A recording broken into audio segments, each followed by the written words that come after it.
अस्सलाम वालेकुम।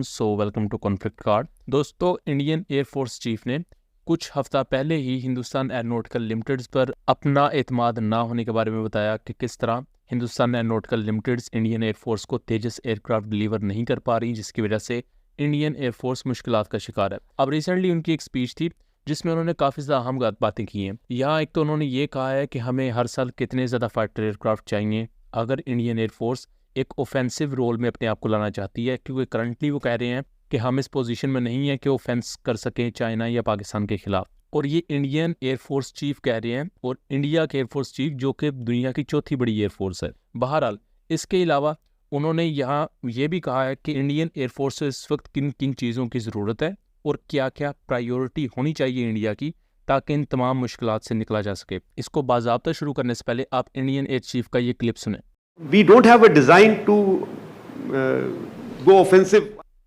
तो दोस्तों, यहाँ इस चीज़ को इंडिया वॉच ने भी आगे रिपोर्ट किया, इंडियन मीडिया ने भी रिपोर्ट किया है कि करंटली इंडियन एयरफोर्स चीफ ये कह रहे हैं कि इंडियन एयरफोर्स ऑफेंसिव ऑपरेशंस करने की एबिलिटी नहीं रखती पाकिस्तान या चाइना के खिलाफ, जिसपे वो बुनियादी तौर पर ये कह रहे हैं कि पाकिस्तान और चाइना जैसी कंट्रीज़ के खिलाफ इंडियन एयरफोर्स ऑफेंसिव ऑपरेशंस करने के अभी काबिल नहीं है। स्क्वाड्रन स्ट्रेंथ काफ़ी कम है, ऊपर से जो ऑर्डर्स दिए हुए इंडियन एयरफोर्स ने वो भी फुलफिल नहीं हुए।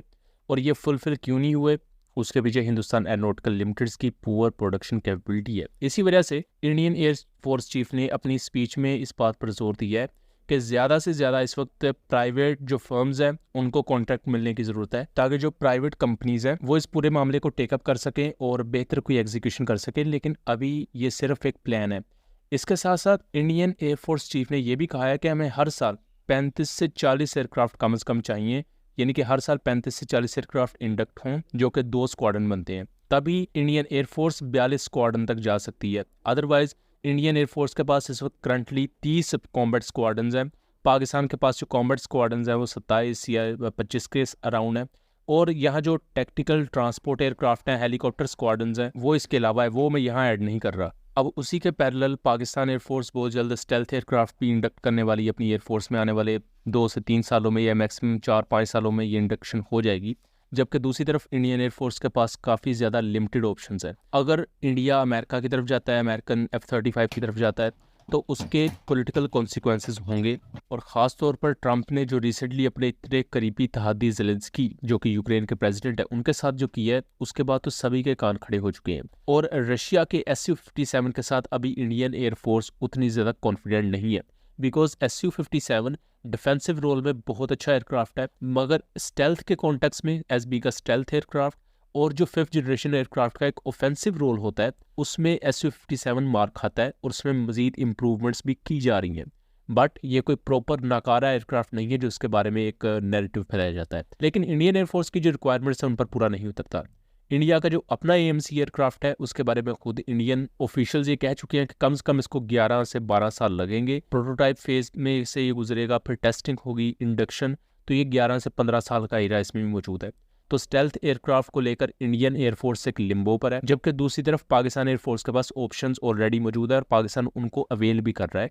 और उसके साथ साथ पाकिस्तान अपना PFX एयरक्राफ्ट भी तैयार कर रहा है जिसकी ऑफिशियल अनाउंसमेंट हो चुकी है। सो यहाँ इंडियन एयरफोर्स चीफ की ये जो पूरी स्पीच थी, पूरी उनकी कन्वर्सेशन थी, ये कहीं ना कहीं उनके इम्प्लिसिट गुस्से को भी शो कर रही है कि जो हिंदुस्तान एरोनॉटिकल लिमिटेड पर उन्हें तप चढ़ी हुई है। इसके साथ साथ वो प्राइवेट फर्म्स को इनकरेज कर रहे हैं कि अगर सरकारी कंपनियां नहीं काम कर रही तो कम से कम फिर आप आ जाएं, आप कॉन्ट्रैक्ट्स लें और तेजस एयरक्राफ्ट को डेवलप करना शुरू करें। लेकिन उस प्रोडक्शन लाइन को भी डेवलप करने में और उसको पूरा इस्टेब्लिश करने में भी टाइम लगेगा।